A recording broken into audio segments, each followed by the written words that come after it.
Hello everyone, I am Terry Candlestick and welcome back to the channel. Let's recap last time. The monster slams the car off the road into Lake Emma, nearly drowns them all, and then they get up and they go to Leo's house, and what do they find? Freaking Clint. And Leo's losing his crap. I mean, no one can blame him. No one can blame him. And he's flipping out. Dude's got a gun, though. That's the scary part. Dude's gone berserk. But now, we have the plot. Get on a train. Get out of town. Literally, get out of town. That's Clint's idea. Will that train get turned around just like the car? We have no idea. I wonder if it could do that. TJ and Carl are standing at the back door, staring out into the night. Leo pushes past them, ears perked as he tries to see through the darkness. The train sounds incredibly close, almost like it's only feet away. Should we go to it, like Clint said? Leo pauses, his nose twitching before he waves his paw at us. You guys stay here. I'm gonna have a look. Leo. And just like that, the wolf disappears into the night, leaving us behind. I stare out into the night. So, guess Clint wasn't shitting us after all, huh? Yeah. All I can think about right now, though, is Kudzu. Did he hear the train right now? Was he on his way over there? Oh shit. Don't get shot, Kud. I look to my right toward Kudzu's house only a few hundred feet away. Quietly, I start stepping outside. Chase? Carl's voice behind me is timid, scared. I look back at him, able to make out the whites of his eyes in the darkness, probably like freaking huge saucers right now. TJ looks behind him, staring at me as well, though far more stoically. TJ stoic? What?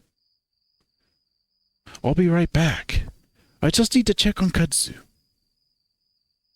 Everything that Kudzu had done for me up to this point, saving me multiple times, making sure I was doing okay, nursing me back to health. Hell, even helping me with my project before all this shit went down. I'm not going to abandon him. Just like with Leo when he was imprisoned by Duke, I feel like it's my responsibility. Only this time the urge is even stronger. I have to make sure Kudzu makes it out of here, like the rest of us. Carl, though, doesn't look so enthusiastic about that. I don't know if that's such a good idea. You saw Leo. Carl looks over my shoulder, and I do the same, worried that maybe the wolf was coming back. But all I see is darkness. I realized then that Carl was just afraid of the wolf as I am right now. I swear I'm only going to be away for a few minutes. If Lou asks, tell him I don't know. Just tell him I needed some air. That won't. I don't wait for Carl to finish his sentence. My eyes slowly adjust, but it's too dark to really see any more than 5 feet. The amount of stars overhead is almost dazzling, but it's not enough light to help me see. In fact, it's almost disorienting. The way the bright powder look of the sky clashes with the black horizon of the mountains. Focusing on it too much makes my stomach turn, and I turn my eyes down, trying to focus on the barely visible ground whack! Whack too! Until my face slams right into something big, hard, and full of twigs. Jesus fucking goddammit!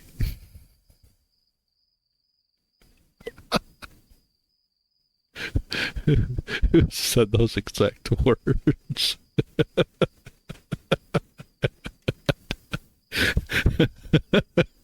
Because I have.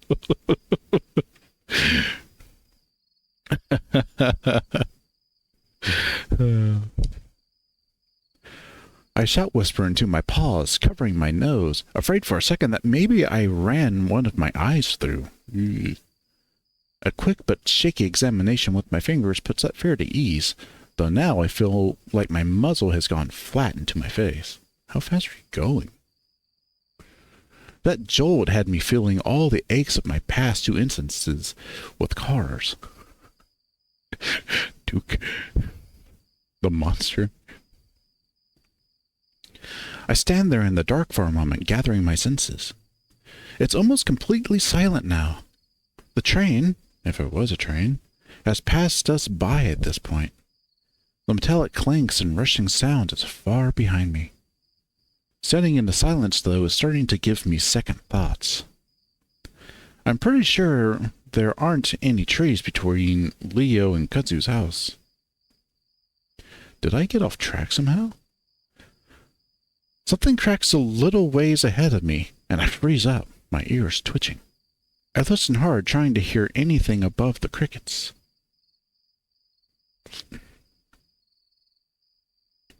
Okay, yeah, this was really fucking stupid.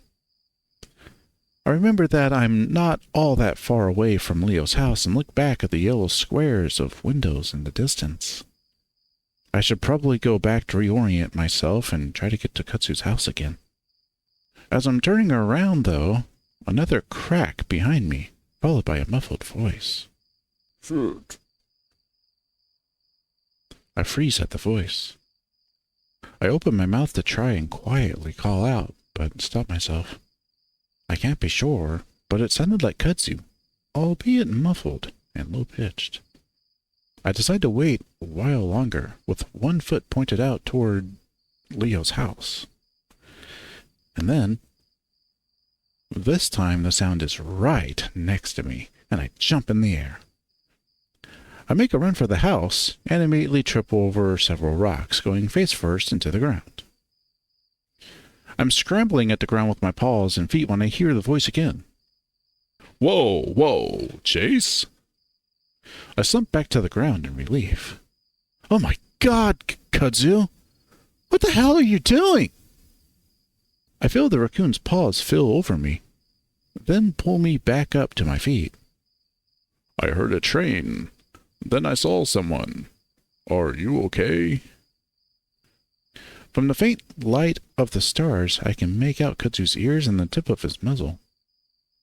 My eyes have adjusted to the point where I can even see the mask in his fur. Yeah, I wanted to come get you, in case we were gonna try to hop the train. I look over my shoulder, trying to listen for the train again. Little late for that, eh? Well, yeah, but I didn't want to leave you behind. Oh. I rubbed my face where I hit the branch. Listen, I don't know what's going on with Leo, but maybe we can go back and try to talk. Kudzu shakes his head. No, I don't think he's gonna listen. As much as I hate to admit it, Kudzu was probably right. Well, I'm not gonna leave you out here. After everything we went through. I see a glint of white teeth as Kudzu gives me a small smile. Wow, well, thanks, man. But really, you should probably get back before he... At that moment, I realized something. Wait, what were you doing out here? You said you saw someone? Kudzu shifts slightly, from one foot to the other. I thought I did, at least. Like someone from the town, or... I think it was your friend. What? The fox, Jenna? Jenna? My eyes go wide, and I turn back to the darkness, squinting. Where? Where did you see her? Kudzu turns to look with me, then takes a few steps forward. Well, I was going back to my trailer. After the whole thing with Leo, then this fox girl just kinda jumped up from the side of my house. Where did she go? My heart's hammering in my chest right now as I strain to see her. Jenna's been on my mind since the very beginning, and her absence has only become more prominent after finding the others. Well, I think she went off in that direction. Kudzu points into the darkness. I could hear her running off, but then the footsteps stopped, so I thought she might have stopped and hid somewhere. Come on, then.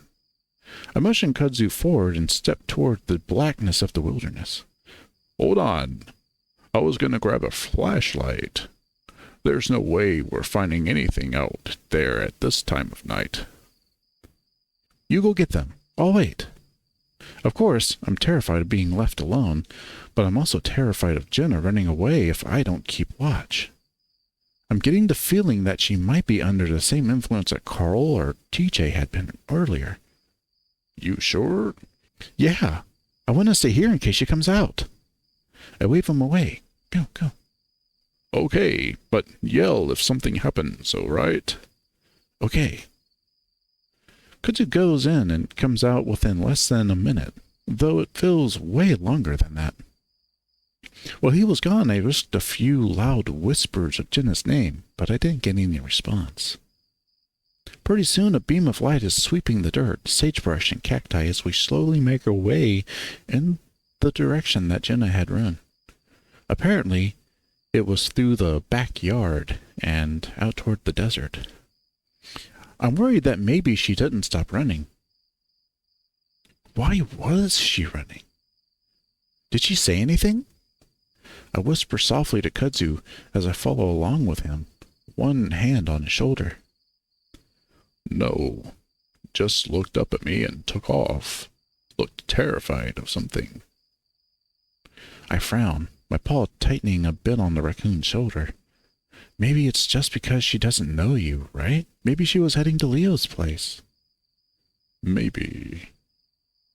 I try to focus on the sea of pale glow in front of me, the bright, cool light of the flashlight sucking the color out of the desert.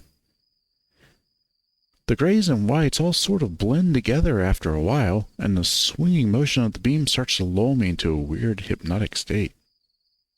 It's at this moment that I catch movement out of the corner of my eye, on the right, where the light isn't currently pointing. I hear the sound of shifting dirt and gravel, immediately followed by a bizarre, high-pitched snarl that makes me gasp in horror. I actually even piss myself a little as I see a glint of white teeth. Kudzu tries to swing the beam back in the direction of the sound. At the same time, I try to pull him back with the paw on his shoulder. Whatever it is, hits Kudzu hard, knocking him back and sending me stumbling away to land on my ass. The flashlight rolls away from the raccoon's paw and shines into my face, briefly blinding me. That's not good. I can sense a loud, snarling commotion right in front of me, along with the sound of Kudzu grunting.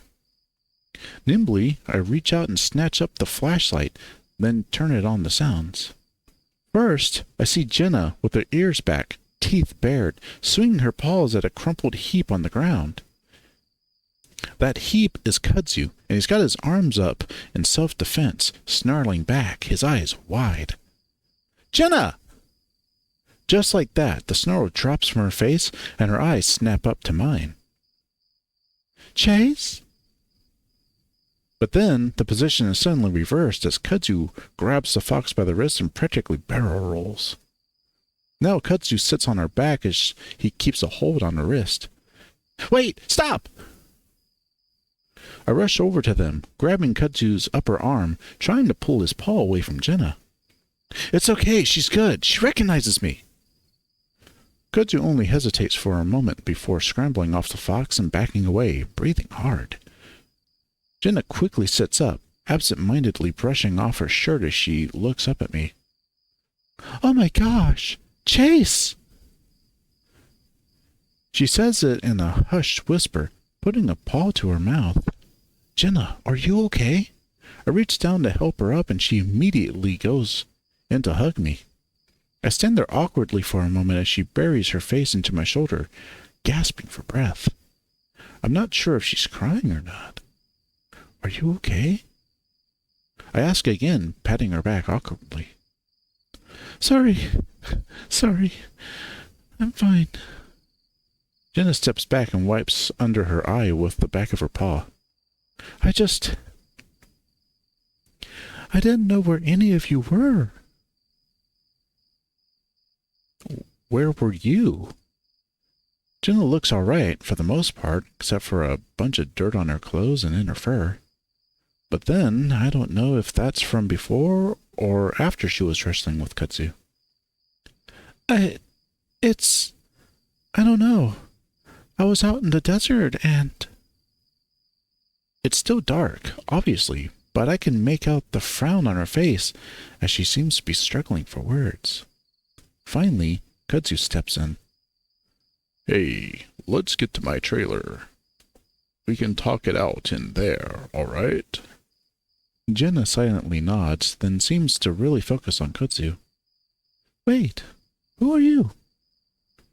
I step in for the raccoon. This is Kudzu. He's a friend. He saved me a bunch of times. That seems to be good enough for Jenna. I'm just noticing they are the same size. They are the same height. With that out of the way, we all head back toward the trailer. Quietly, Kudzu lets us into his trailer, opening the screen door slowly so that it doesn't creak. He motions us inside, and Jenna follows in behind me, pressing close. I suppose she has good reason to be wary of the place. She doesn't really know Kudzu, and at this point, it's hard to even trust people that you do know. Kudzu closes the door and slides the locks in place. Jenna stands next to me in the small living room area, arms folded tightly against her body like she's hugging herself. Hey, you want to sit down? I gesture at the recliner, which Jenna stares at for a few seconds. I don't know. The fox's ears are twitching around and pointed straight up. I turn to the small love seat set against the wall instead. Maybe there. I can sit with you.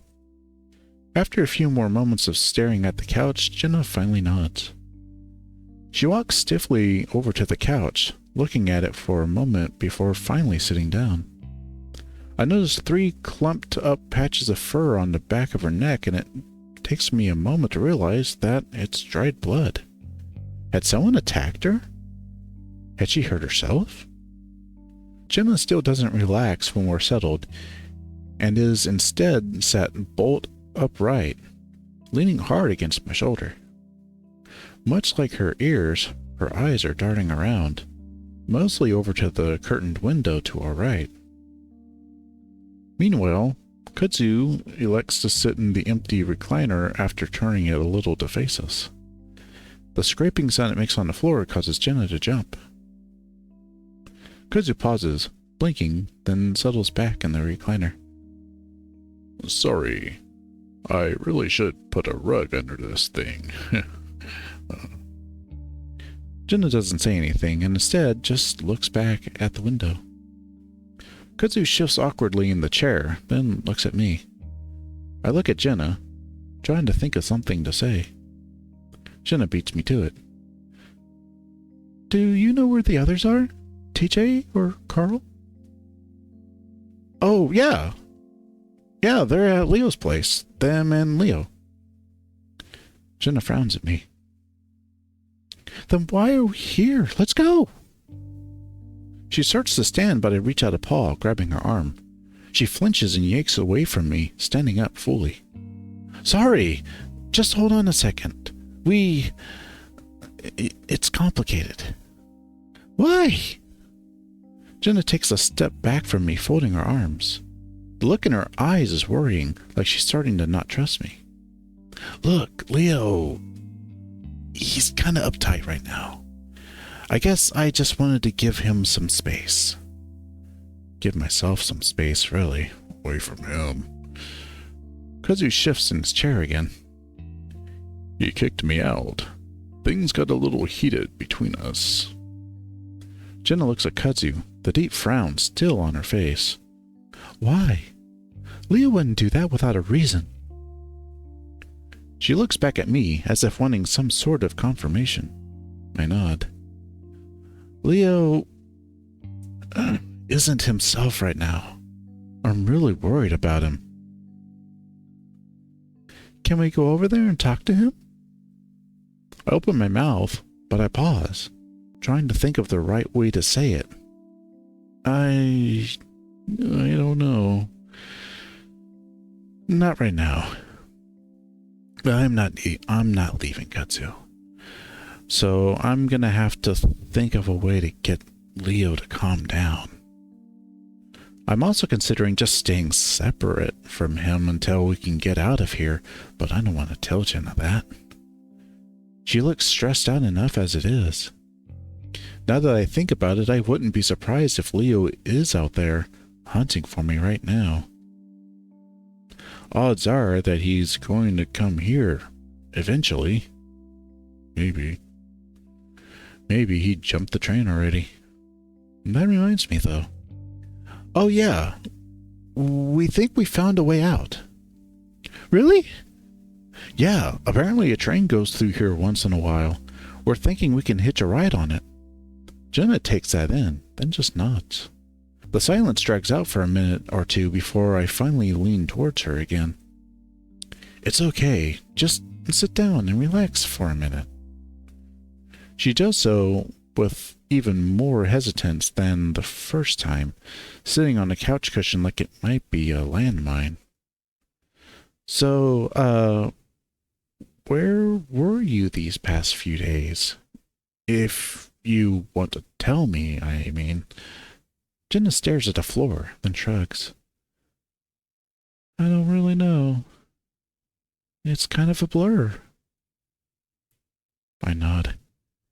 Yeah. Same. I guess it happened 2-3 days ago? I don't remember, but everything was normal until TJ woke up.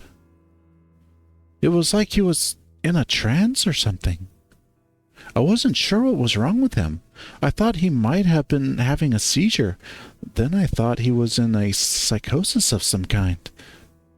He left the motel and just started running. So I followed him. He ran all the way to the lake, and I was sure he was going to go in. But then he just stopped on the shore and stared at it. I caught up to him and tried to talk to him. But it was like I wasn't there. All he could say was your name. Chase. Chase. Where's Chase? I think he was looking in the water for you. Jenna looks right at me. I don't know why. Do you?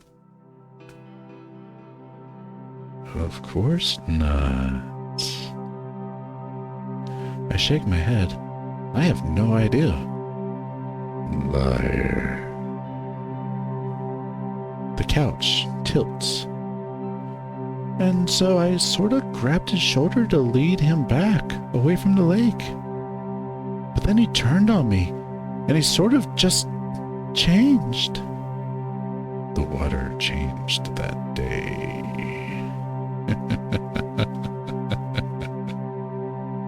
My head spins, and I brace my paws against the armrest, trying not to fall over. And he attacked me, clawed me up. And for the first time. Jenna sticks out her arm and pulls back some of the fur where I see bits of crusted blood. You knew what water felt like. I had to run from him, and he chased me for a while. To everyone else. And as I did, I realized the whole town was different. Everyone was different. Suffocating. I swallow hard, still gripping into the couch, but Jenna doesn't seem to notice, and Kudzu's looking at her. The humming in my head finally starts to die down.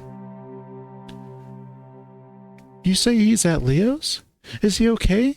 Did he explain what happened? I shake my head, but only a little. I feel like I'm going to throw up. No, but he has been acting a little strange, I guess. I need to talk to him. Make sure he's actually okay. We will. But I'm not sure that she'll find him okay at all. So what happened after that? It looked like you were hiding out there. Kudzu gestures a paw at the window. Jenna covers her face with both paws, sighing deeply. That I'm not too sure about. After I ran, it all just sort of became a dream. I only remember bits and pieces. We wait a moment as Jenna seems to think. I remember I went back to the motel, I think. But then I saw something. Jenna pauses, then lets out a little humorless laugh. A thing that I remember from my childhood. A monster, I guess. A monster? Yeah. Like this thing. Jenna waves her paw in front of her face. Had like a red face and... I don't know. I thought I saw it in my closet a few times as a kid. It felt like it was chasing me. What do you think it was? Jenna laughs hollowly again. I don't think it's anything. I must have had my own little breakdown after seeing everyone else's. Jenna sighs deeply again, sitting back in the couch. But then you guys came along, and now I think everything is clear. Jenna leans back for a moment, breathing deeply, and for the first time it seems like she's relaxing a bit. She turns her attention back to Kudzu. Hey, Kudzu, is it? Kudzu nods. Mind if I use your restroom? I just need a moment to collect myself. And pee too. An actual toilet would be nice. Oh, yeah, just right there. Kudzu points at a thin little white door between the kitchen and the living area. Thanks. And with that, Jenna disappears into the bathroom. Kudzu and I sit in silence for a moment, listening to the sound of running water from the faucet. Well, I think now we have a reason to go back to Leo's house. I know he won't be mad at you if he knows you found Jenna. I don't know about that, but yes, we're going to have to go back with her. I'll talk to him first, in case he's still out of it. Thanks again. I am glad you're here with me right now. Kudzu rubs his arm awkwardly. I get panicky when things get physical, which they have a lot lately. I gesture at the cushion next to me, and after a moment of hesitation, Kudzu gets up from the recliner to sit next to me. I reach around him and squeeze him to my side. It's cool. Like I said, you saved my ass so many times at this point, it's the least I can do. I almost tell him that he's been there for me more than anyone else at this point, but that feels like a bit too much right now. Kudzu chuckles and leans back, his arm brushing mine. I didn't always used to be like this, you know. What? A fucking coward. I scrunch my muzzle up. What? No way! You've been insanely brave! Kudzu shakes his head. Nah. You saw me at Duke's house when you got caught, and then down in the basement. Then when Leo tossed me out. Those are all great reasons to have been scared, Kudzu. You still faced all of it. Kudzu looks unconvinced. I don't know, Chase. After what Leo did, I don't think I was gonna come back. I shrug. Well, then I'm glad I came after you then. Kudzu's quiet for a moment. Then he chuckles quietly, leaning his head back to stare at the ceiling. What? Just... I moved to Echo to get away from stuff like this. Kudzu shakes his head. Now look at what's happened. It's fucking ridiculous. Like, people going crazy? That, and guns and violence. Peyton isn't a rough city compared to others in this country, but it has rough patches. And I lived in one of those patches. I think you told me that you moved here because there's less people. Kudzu sighs quietly. It's not the only reason. I lost someone a few years back. I needed a fresh start, I guess. The silence drags out for a moment as I contemplate that. My eyes drift to the picture frames by the love seat, to one where someone had their arm around Kudzu. In it, I see a hare, smiling just as toothily as the raccoon next to him, a good head taller than his companion. But now look where I am. I snap my eyes back to the raccoon, not wanting to be caught looking. I don't know what to say, so I just settle with, we're gonna get out. We just gotta listen for that train. Mm-hmm. Kudzu has his eyes closed, so I lean back too. Despite all the shit going on outside, there's something really peaceful about being here, next to Kudzu in his neat little trailer. We sit there for a while, listening to the soft rush of running water. After a while, I look toward the bathroom, realizing how uncomfortably full my bladder is right now. Jenna doesn't seem to be coming out anytime soon, though. Listen, I gotta take a piss. Again? Kudzu smirks at me. Well, yeah, it's been a few hours. I pee a lot anyway. Oh yeah? Very good to know. Yeah. I'll be right back. Kudzu's joking demeanor suddenly drops. I don't know. I think we should stick together right now. Remember what happened the last time? You want to watch me? Kudzu pauses. I'll stand in the doorway, all right? Just go by the side of the trailer. All right, all right. I head back outside while Kudzu hangs back by the door. Just make it quick, and again, yell if something happens. It's fine. I'll only be a few feet away. I hide a small smile at how motherly Kudzu's being right now. After everything that's happened, it's no wonder. I move around the side of the trailer, back into the darkness. Quickly, I unbutton, then zip down my fly. I start to go when I hear footsteps behind me. I look over my shoulder. Kudzu, what?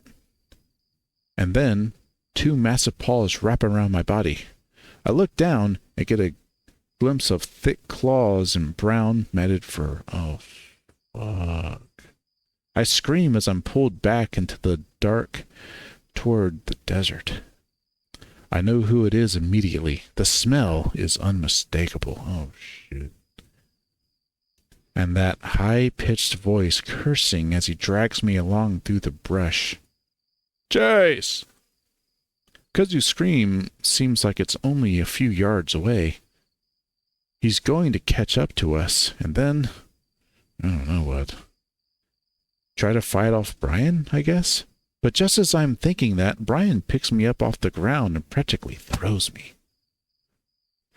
The next thing I know, my head is throbbing as the back of it knocks against something hard. My legs are all splayed upwards, my footpads pressed against something smooth and cool. I hear more cursing and the sound of snarling. Kudzu? Then I hear the sound of a car door slam, and I realize I'm in a truck, my feet pressed against a windshield. Brian's massive bulk squeezes in next to me, and I feel the truck accelerate. The backside wobbles back and forth in the sand as it tries to find purchase in the ground. But then we find the road, and I'm pressed back in the seat as Brian steps hard on the gas. I scramble upright into a seated position, pressing back as far as I can against the door, away from Brian. He doesn't seem to be paying attention to me right now, with his eyes fixed on the road. My heart hammers in my chest. I can't even start to comprehend what's happened to me. Is this real? Am I dreaming? How did I end up fucking things up so badly again? Brian takes a hard turn. I almost tumble into him. In a panic, I kick my feet against his side, keeping myself upright and against the door. The big bear grunts and glances at me before fixing his eyes back on the road. I quickly draw my feet back, pressing my knees against my chest as I try to hold on to the chair to keep from falling over. I realized then that Brian must have been waiting for me, waiting outside Kudzu's trailer for a perfect moment to grab me. I'd given it to him by idiotically stepping outside to take a piss, the result of which I can smell wafting up from my pants. I don't care though. Everything is numb right now and my mind is racing, trying to figure out how I'm going to get out of this. My paw automatically reaches back to pull at the door handle. It's locked. My paw feels along the door looking for the lock. My fingers pass over a small hole where I assume it should be, but it's smooth. It's like the little nub for the pop-up lock is missing, or that it's been cut off. Swallowing hard, I keep searching and my fingers come across the window crank handle. I tentatively start to roll it down, but it's clear that I haven't thought ahead as Brian immediately notices the drafty air. He lunges at me, one hand still on the wheel. I scream and dodge out of the way, falling into the footwell as I try to escape his massive paws. He doesn't grab me, instead reaching for the handle and rolling the window back up. The truck swerves back and forth as he does, and for a moment I'm sure he's about to roll the whole thing with how fast he's going. He finally sits upright again. "Do that again and I'll knock you out!" And he still doesn't look at me. It's only then that I notice the stark difference his demeanor has now compared to the first few times I'd seen him. There's no lust, no animalistic drive to fuck everything around him. Instead, there's a sort of desperation about him. I see his eyes dart around in the glow of the headlights, the fur all over his face matted down from sweat. I sit there in the footwell, staring up at him, gripping onto the seat as my head knocks back against the glove compartment. After a few minutes of erratic driving and swerving, I gather my wits enough to speak. What are you doing?" Brian's eyes flick down toward me, then back up to the road before he shakes his head. He does it slowly, like he can't believe something. But he doesn't say anything, at least not for a while. Then, after what could have been anywhere from 2 minutes to 20 minutes, he speaks. "Can you tell me the truth, boy?" I sit there quietly, contemplating making a jump for his door, to open it and tumble out into the desert. If I wasn't injured badly enough, or if I even survived for that matter, maybe I could make a run for it. "What truth?" "What's going on in this town?" Oh my God. I squeeze my eyes shut and let my forehead thump against the seat. But only for a moment, since I want to be able to keep an eye on Brian. I already told Duke I have no fucking clue. You were there. Brian grunts as he continues to stare out the windshield, clearly thinking about something. I can't help you or anyone here, Brian. I'm just trying to find a way out. That gives me an idea. Wait. I might know a way to get out of here. If you let me go, I'll tell you. As soon as that comes out of my mouth, I wonder if I've made a mistake. Brian doesn't need to let me go to get me to tell him what he wants. I'm here alone with him, and he can do whatever he wants to me. And I'd probably tell him whatever he wanted to hear. But he surprises me with what he says next. Escaping isn't gonna fix any of this. We're all still gonna see the same shit. I wait, but he stays quiet. It takes me another minute to work up the courage to ask. See what? You know exactly what! He screeches at me in his high-pitched voice, and the truck swerves precariously. I can imagine the tires sliding off the road for a moment before Brian corrects it. You know exactly what I'm talking about! He says more gently, taking deep breaths to calm himself. Then he looks down at me. Don't you? I swallow hard, wanting to find the right answer, but unsure of what that might be. Like when Duke saw something on the ceiling in the diner? That's the first thing that comes to mind. It's something that Brian saw with me. He lets out a cold guffaw. That's exactly what I'm talking about, Otter. That and every fucking thing else. The truck takes another hard turn, and I brace myself in the little well. The swerves and turns are coming more frequent. I can't really see out the window, but I'm pretty sure we're headed into the mountains. Was that creature thing going to attack us?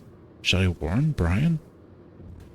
But we've all been seeing shit for a long time. Even before this crazier shit started a few days back. Brian glances down at me once again. Haven't you seen stuff here? My mind immediately thinks back to when I was a kid. I'd see plenty of things. Plenty of horrible things. But the psychiatrist told me that was normal. That sometimes kids hallucinate. I notice that Brian's not wearing his seatbelt, and I start to toy with the idea of grabbing the wheel. Again, I might be killed. It would at least stop Brian from taking me to wherever he's taking me. It might even be better to die. Maybe. But my parents, my friends, they haven't really seen stuff.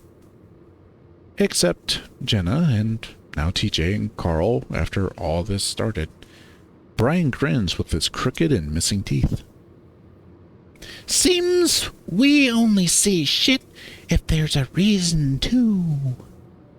I don't know what it is either, but from what I've seen, it's a combination of a shitty experience and being an echo. The truck is slowing down a little now as we start taking sharper turns. Brian's come down at least, but it also means that we're definitely deep in the mountains at this point, the road having turned to gravel. When I was a kid in Peyton, I didn't see shit, even though I had a pretty fucked up childhood. My mom left when I was 6 because my dad was a piece of shit. And you know, she's a piece of shit for leaving me with him. But anyway, you know where my dad told me she'd gone? I don't say anything until Brian looks back down at me expectantly. Where? Brian cackles, and it sends a chill up my spine. That aliens had taken her.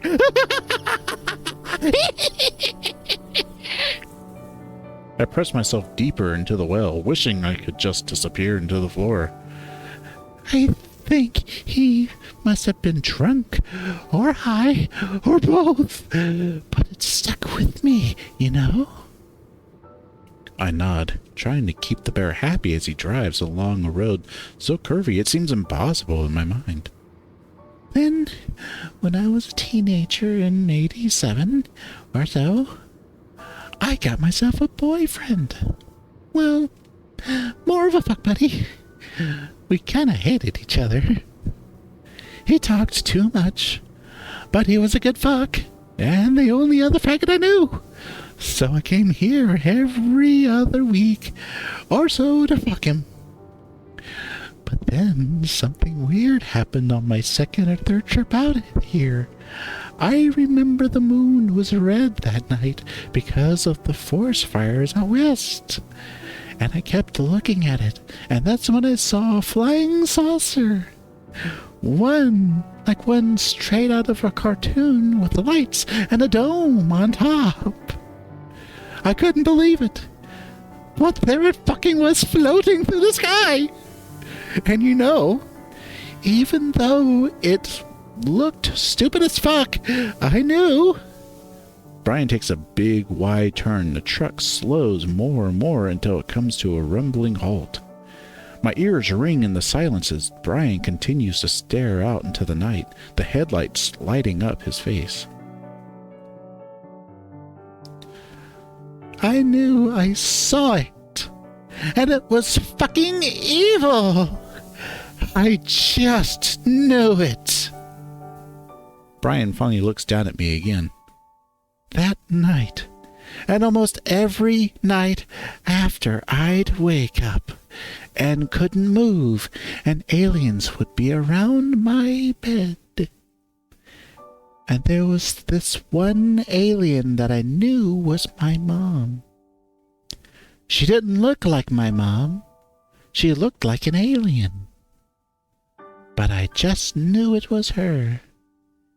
And she'd do these things to me. Sometimes to my mouth, my eyes and nose. But usually to my dick. Torture me. And it felt fucking real. Brian chuckles, still staring at me.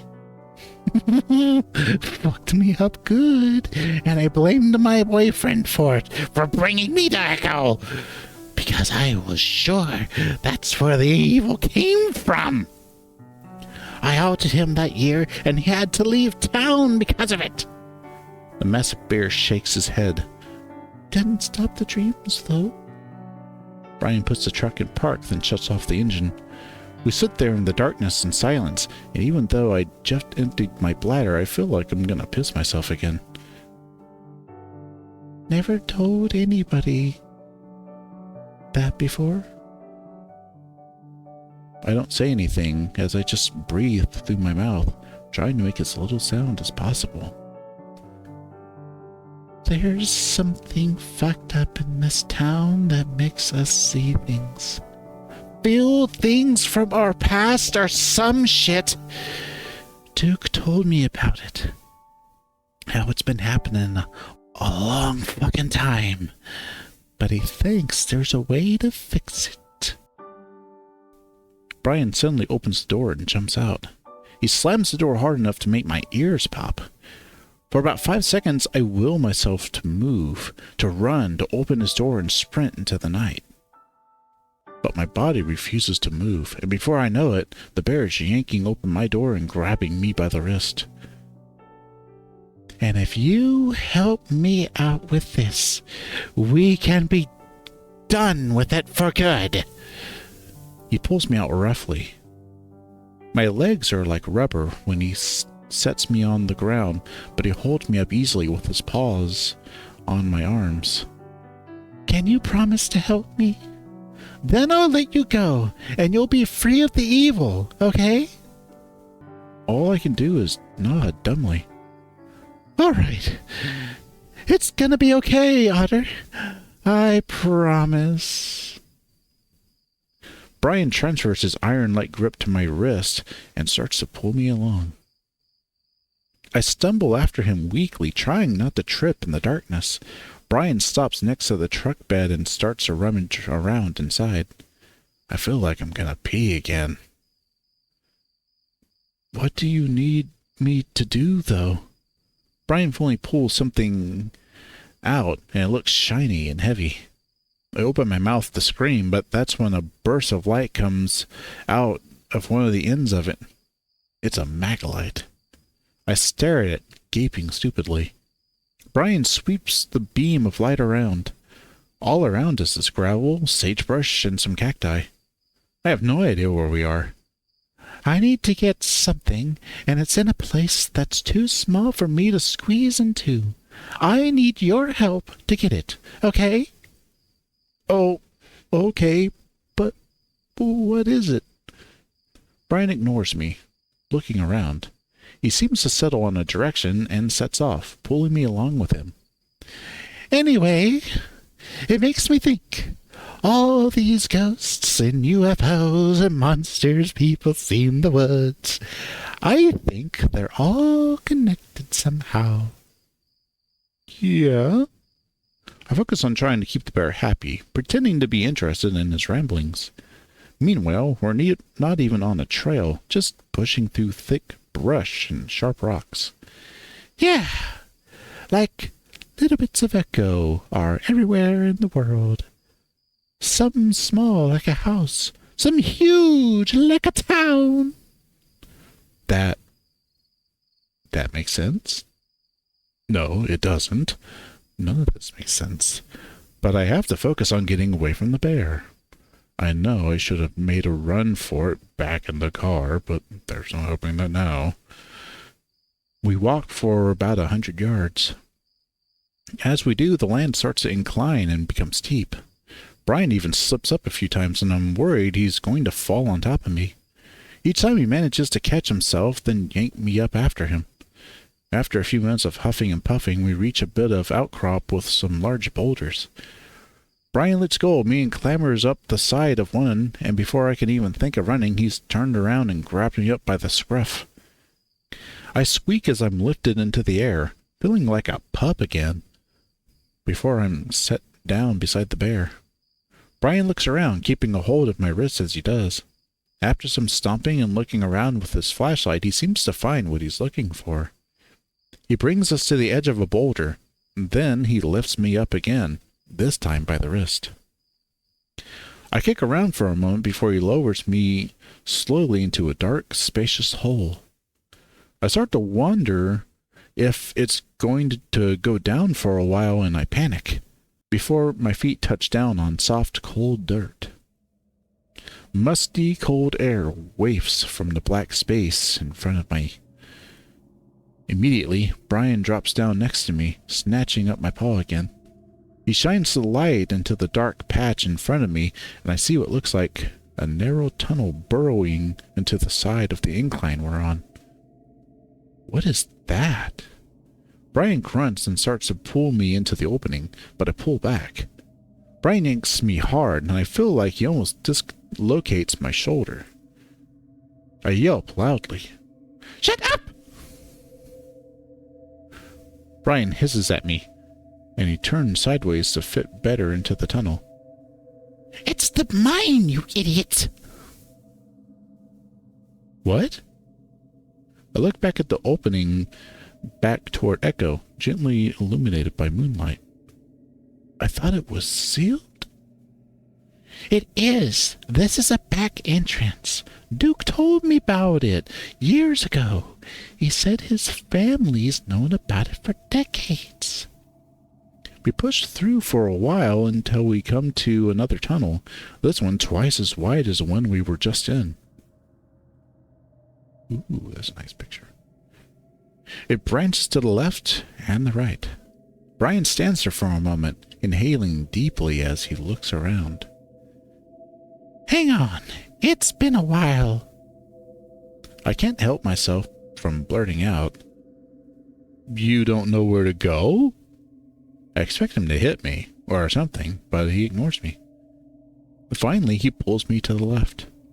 The idea of being trapped here with Brian lost in a mine is more terrifying than anything that's happened in town so far. The air is so musty and dry, I feel like coughing and sneezing at the same time. But I try to hold it in so I don't upset Brian. We walk for another 10 minutes or so, taking a few more turns. I try to memorize the route in case I'm able to break free. But after 5 or so branches, I realize I can't remember the second or third. Brian suddenly speaks up, nearly making me jump in the darkness. After a while, I stopped seeing aliens. His grip is tight, and I can feel that the circulation to my paw is cut off. It's like it's just a mass of pins and needles at this point. Now, I just see people. What kind of people? People you know? I try to keep Brian talking while I think. At some point, he's going to have to let me go again, and it's then that I'm going to have to make a run for it, no matter what. Kudzu probably saw which direction we drove off in, and he probably went to Leo to get the car. But at this point, I doubt they're going to be able to find us, at least not in time. We went into the mountains, probably through some back road that none of us even knew existed. Then Brian took me through hundreds of yards of desert to find a tiny opening behind some boulders. There's no way they're going to find me here. I'm on my own. Well, I see just one person, but the person changes every now and then. Brian pauses, looking to a narrow opening in the tunnel wall, even more narrow than the first passage. Depending on who it was I last knew.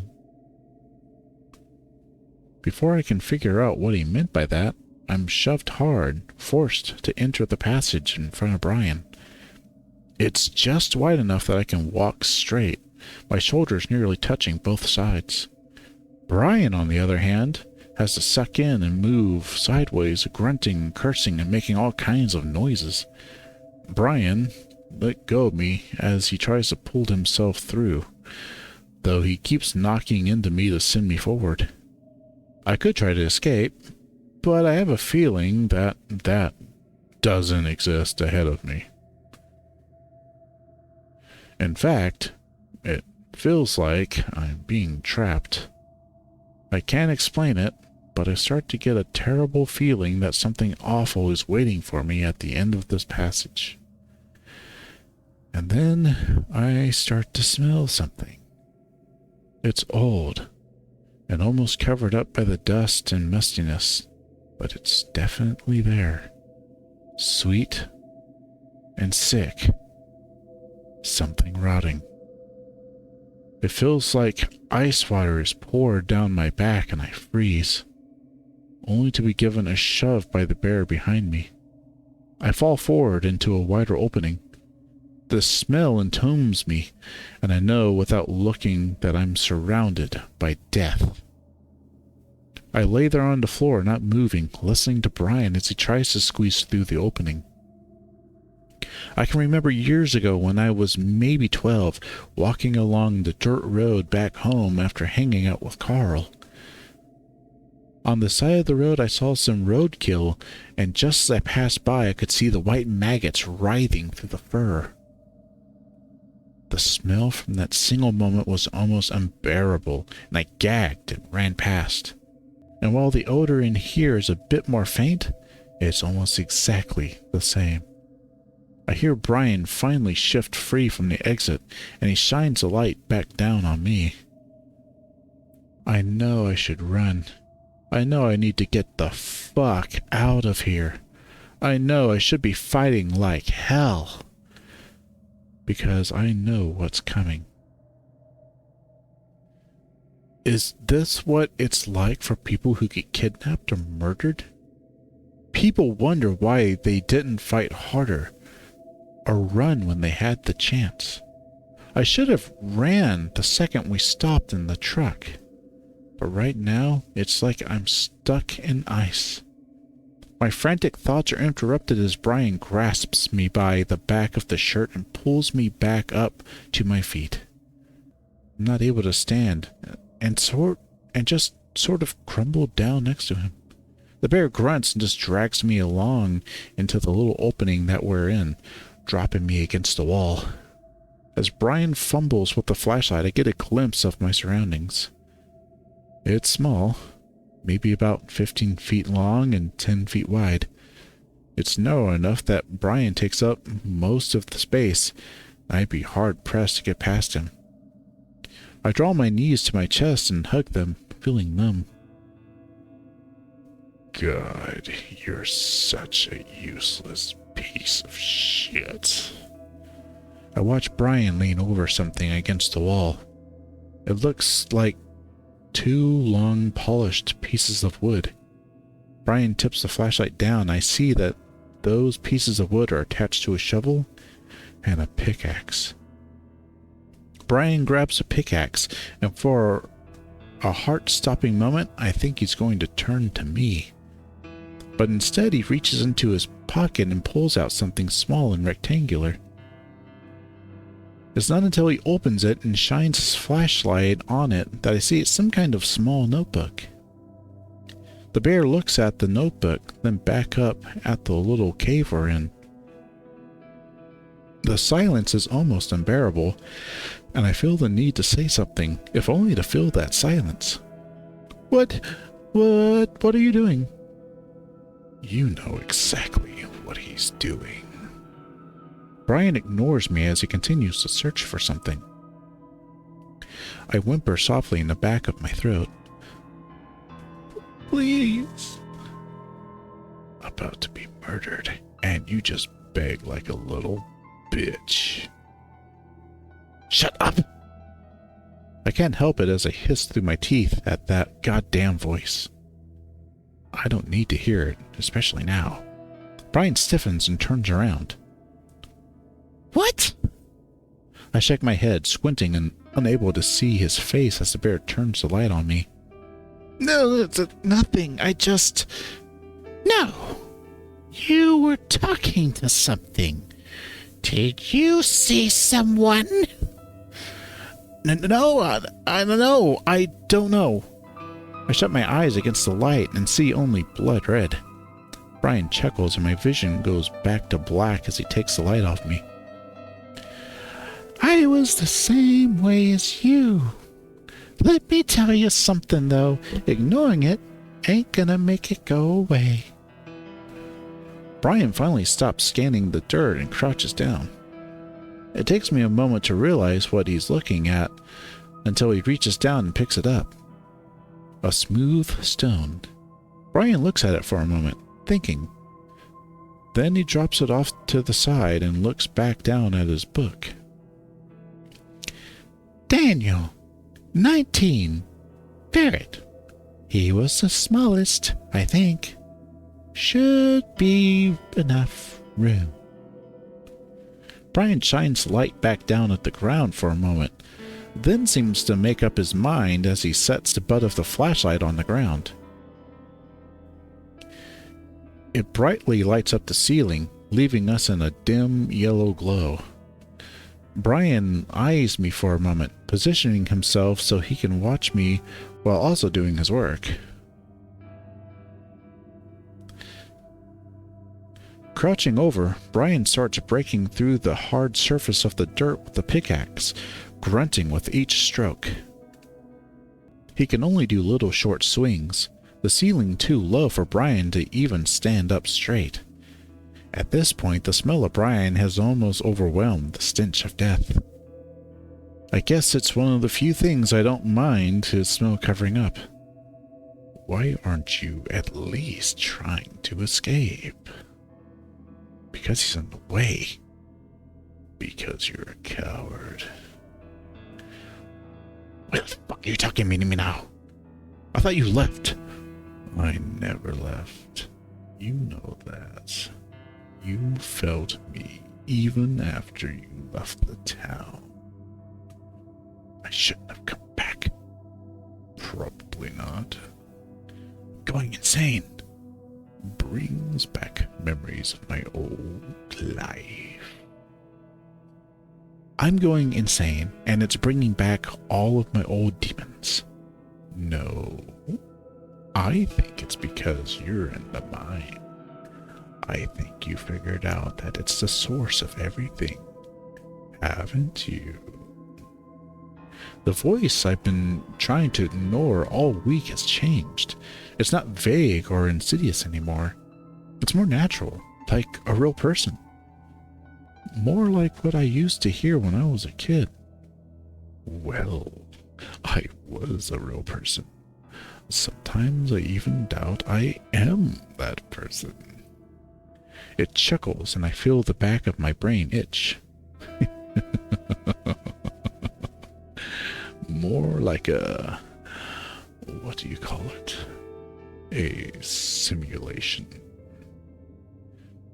It waits for an answer, but I don't want to talk to it. Oh, stop pretending I'm not here. You can feel me. You felt me looking over your shoulder since you got here. I let my head thump against my knees, closing my eyes. Well, really? Ever since Sydney? Just ignore it. But I can understand, even as I feel as though something is controlling me. It's the oddest thing. Hey! I snap my head up, jumping as I find the bear staring right at me. The hell are you mumbling? Nothing. Brian chuckles again, reaches across to the other wall, grabbing the shovel. He starts digging up the loose patch of dirt in front of him. Yeah, keep it to yourself, I guess. But, like I said, you ain't the only one. Brian gestures behind me with a thumb toward the ground. I look and I see nothing except a few stones on the ground. After Rachel back there, things got way worse than aliens for me. I saw her at night, crawling on my ceiling, peeking out from under my bed, staring at me from my window. Brian grunts as he digs the shovel deep, then lifts, turning a pile of dirt out to the side. So did Duke. Drove him crazy, turned him into a speed addict. Not that I mind, he was always my most reliable customer. The sickly sweet smell starts to grow again, and it's starting to become overpowering. I feel like I should keep him talking, get him comfortable, and buy myself more time. Should you, though? Who's Rachel? Duke's wife. I try to remember what I know about Duke's marriage, aside from the fact that he isn't married anymore. I realized then that I do remember Rachel, but just barely. She was only around while I was in grade school, and was pretty nice as far as I can remember. Didn't he divorce her? Brian shrugs as he stops digging, resting on the handle. I guess he sorta did. But I mean, she was dead by then. They wanted my stuff, but didn't have the money. So I cut him a deal to fuck for the drugs instead. I mean, I can't say I like bitches at all. Annoying and whiny, but she let me go way farther than Duke ever did. So I mainly fucked around with her. It's not hard for me to picture exactly what fucking was. Then, one day, I guess I went too far. She died. We buried her right there. Brian points more specifically at a rock sitting against the other side of the wall. The big bear starts to dig again, more vigorously, lengthening the patch he's working on. But I didn't see her until right after I buried her. Maybe a week later. The bear shakes his head and laughs mockingly. You'd think that stopped me from doing it again. But, when that last breath came out of her and she just sort of shuddered on the table. Brian glances up at me. Blew my load without even touching it. Made me wonder how good it would be with the guy if it was that good with a bitch. You want to keep him talking? Brian pauses in his sudden spurt of digging and looks up at me again. Probably wondering why I'm telling you this, thinking I'm crazy. But I don't know. Feels good to tell someone. You're like my own therapy otter. The bear looks back down at the hole he made. The smell coming out of it is so overpowering, I'm on the verge of gagging again. I don't see her anymore, though. It changes with each one. 7 stones. And it'll probably change again. And with that, the bear comes at me. The space is so small, it only takes him 2 steps. I scream and cover my face. Coward. And try to fold up into as tight a ball as I can. But before I know it, Brian has me by the back of the shirt. He drags me over until I'm kneeling next to the hole. I can see it's definitely a grave now. You already knew. Because I can see the bones poking through the dirt, the bits of blue and white cloth that were its clothes.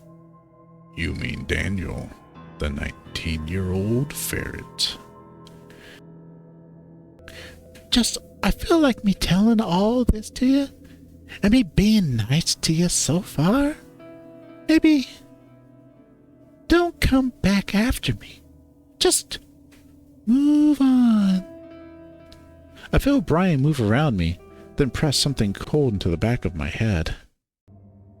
A gun. I guess Brian probably has plenty of those. I'm doing the town some good after all. How? I blurted out, my mind racing, trying to think of something, anything to get me out of this. Brian does pause, though. How? What? How is this helping anyone? Why are you doing this? A few seconds go by. I'm sure I'm about to hear the crack of the pistol, the last thing I'll ever hear. Then Brian sighs. Again, I feel like I should tell you everything, so you know, so you don't have to come back and fuck with me. But Duke, he said this all started when you came back. I told you, I have no idea why. My voice rises in pitch and I start to panic. Duke had already tried to kill me even after we tried to convince him that I had nothing to do with any of this. Not any of this? Are you sure of that? I feel Brian set his feet behind me, and I can picture him getting ready to pull the trigger. I'm going to die. This keeps happening, doesn't it? This hysteria. I'm sorry. Remember, this is for the good of the town. To me, it's like the town holds its breath, letting all the evil build up until it has to be let out in one big go. Brian grips into my head fur, pressing the barrel of the gun into the back of my head. And you brought a lot of guilt and evil with you back to this town. maybe that was enough to push it over the edge again.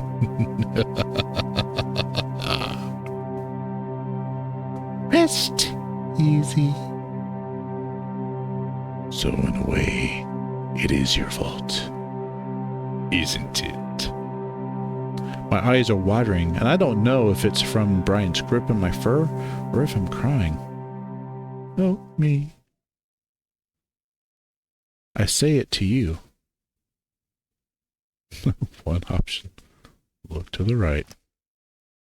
I glance to my right and see something standing in the entrance to our little hollow.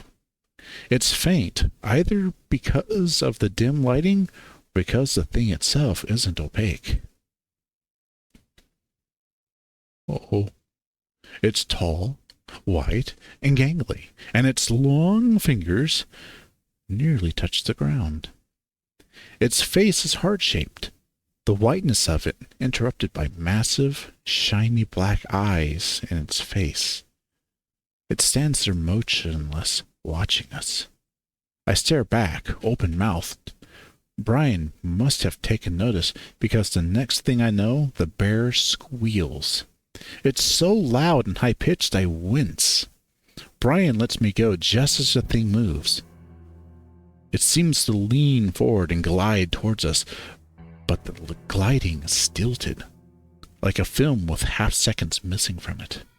It flickers, seeming to turn transparent as it grows closer, the white face fading to pink, then a bright red, for a brief second before reverting. I'm frozen, kneeling as I watch. Brian backs away and promptly steps on the flashlight. The lighting careens sideways and I look over to see Brian's foot slip in the cylindrical flashlight before his rump comes down hard on top of it. All light is extinguished, and I can't see the thing or Brian now. I hear him, though, as he lets out another screech of pure fear like a wounded animal. I hear something else, too. A voice that's also high-pitched, babbling something fast and senseless. It's like a tape recorder being rewound. Brian's screeching impossibly turns up a notch, and I instinctively move forward, away from the horrible sounds, and I pitch forward into the hole. The smell engulfs me, and I can feel the hard, knobbly things and dirt around me. Where are we going? Just taking a back road. But we're leaving the city. Yeah, well, I live outside the city. You didn't tell me that.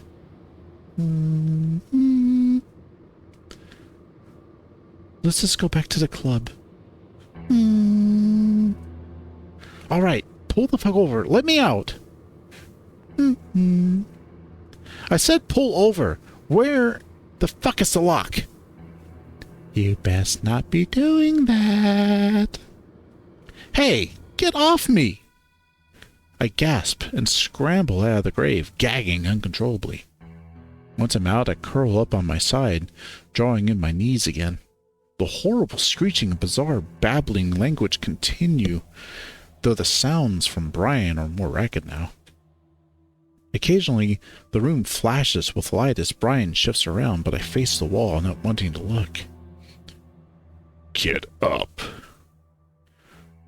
I curl up tighter, just waiting, hoping that I wake up.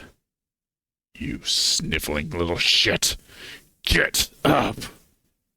I press my face into the dirt. Trust me, there's far worse out there, and it's coming for you unless you get up and get out. I've given up.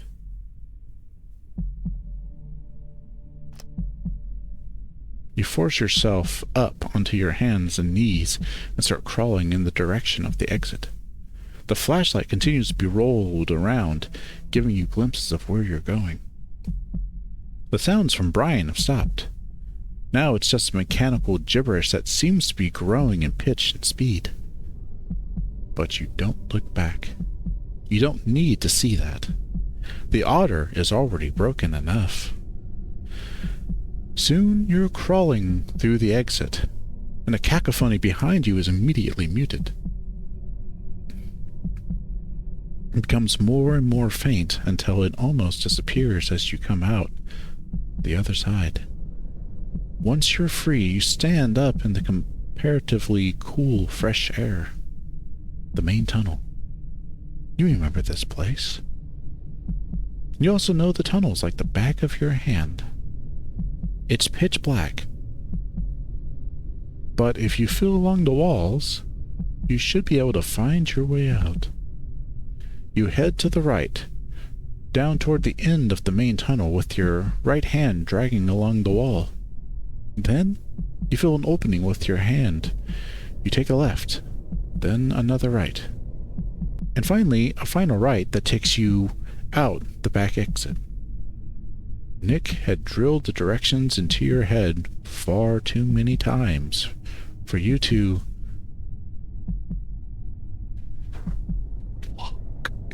What is that? Why does it get worse?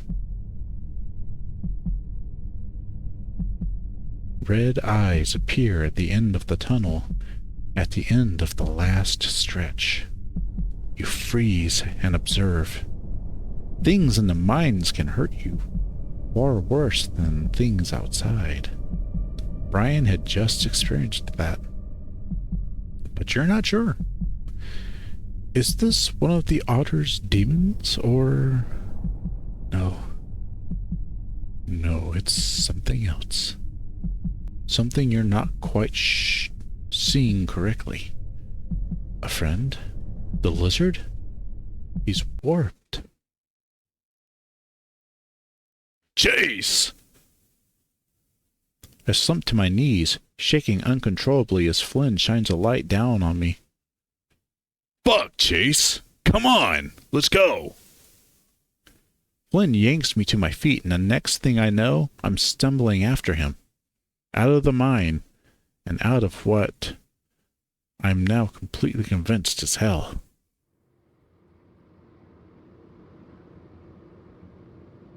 Damn. Yeah, I'll call it there for right now. My God. Does it ever stop? My God. Thanks for watching. Or listening. I hope you were watching, because holy balls!